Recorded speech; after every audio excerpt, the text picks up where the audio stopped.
Hi, I'm Cheryl Kerr. I wrote SandPeople, which is a middle grade novel with YA touches set around the age of 12 and the cusp within growing up of being still a little bit directed by family and learning to make your own decisions and moving forward. As a writer, I like for my characters to be self reliant and also for the tools they use as they go to solve a problem. I always give my characters some kind of situation to resolve for their resources to actually be possibilities rather than sitting around saying, I wish I had, to sit down and say, what do I have at hand to get myself from my current situation to where I would like to be. The background of the main character in Sand People is her family is going through change as her parents divorce, and she's being sent to the Texas coast to stay with an aunt she doesn't know while her family is handling these changes and where they're living and that kind of situation.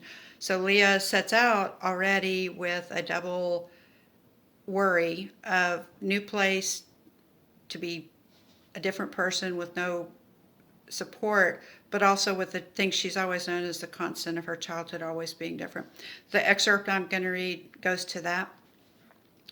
The engine roared, and the old truck rumbled out on the curving track through the pine trees to the highway beyond.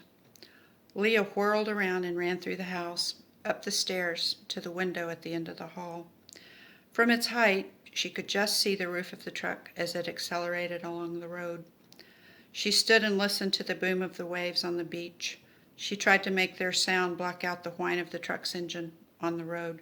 Soon that sound faded from hearing. With a sigh, she turned and gathered up her summer packing and lugged it down to the porch. She stacked it next to the door and turned toward a sound in the yard. Hi, Laura, her best friend, leaned her bike against the steps and walked toward Leah. I came over to see if you wanted to go swimming, but it looks like you're all ready to go. She looked about as unhappy as Leah felt. Yeah, Leah answered. Leah, do you have your things together?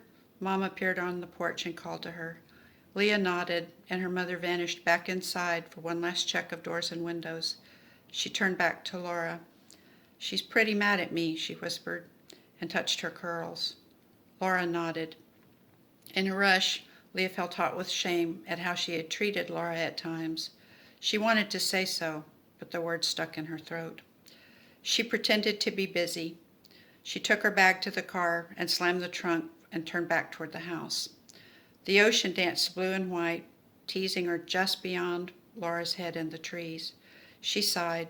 Yesterday it had been so beautiful, and today looked as if it would be too. The wind blew hard against her back, and she braced herself against it. She could hardly believe she wouldn't be here to see it. This is how I'll remember, she thought. The Virginia ocean was at its best when it was blue and rolling under a warm sun and gentle breeze. Leaving would be easier, maybe, if it were gray and cold the way May days could be here. Then she'd be wanting to go somewhere warm, somewhere new, somewhere else. Slam! Leah turned to see her mother locking the front door. She watched the trees that stood over the house instead. If she didn't watch the door get locked, maybe it wouldn't happen. Maybe her mother would lose her keys. Maybe they wouldn't be able to go. Ready, Leah? Mom stood to one side, eyes bright. I guess, she said. Now she looked at Laura, and the tears rolled down her cheeks. This is hard, she whispered. I know, Laura whispered back and hugged her hard. Write me, okay? Leah nodded wordlessly and turned to get into the car. The tires crunched on the pine needles and sand as Mom started out. Leah turned and looked behind her. Laura stayed where she was at the foot of the steps. Her figure grew smaller and smaller in the rear window. Leah felt her throat grow tight and closed. When they turned onto the main road, she turned and faced the front.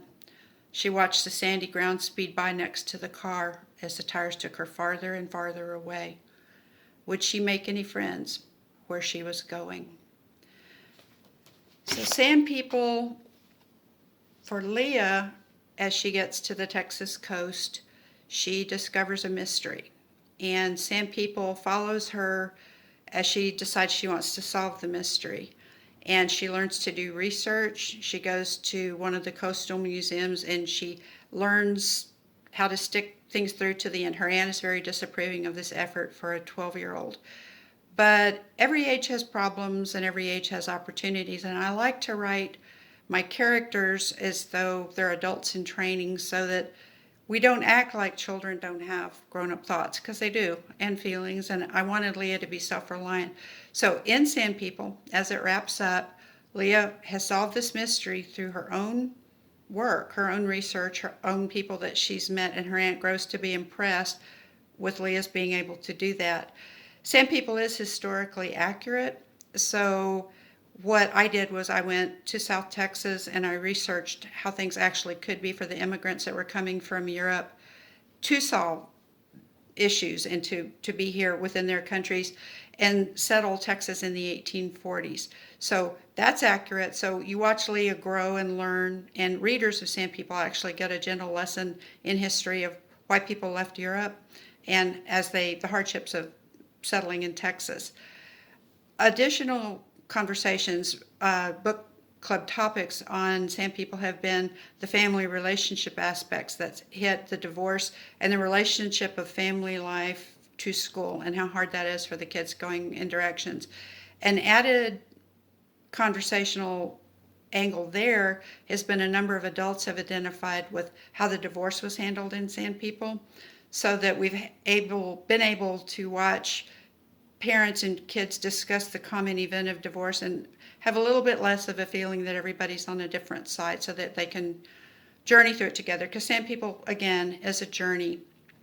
The last things I think I've gotten from reader comments on SandPeople have been that everybody has learned other people have feelings. When things are hard, whether it's COVID or divorce, that other people are struggling too, and a little bit more awareness of other people and patience, I think, makes the world a little bit easier place for everyone. The last thing is that SandPeople teaches us we're not in it by ourselves. There are other people to ask for help in other events that can come into play. The readers in SandPeople have been adult and children, and I've enjoyed the book having that common ground for everybody. I hope you've enjoyed hearing this and that you will be interested in SandPeople and that I'll hear from you. I hope you're doing well. I know that that's a good wish for today, that we're all hoping that we're beginning to find an answer. And thank you for listening.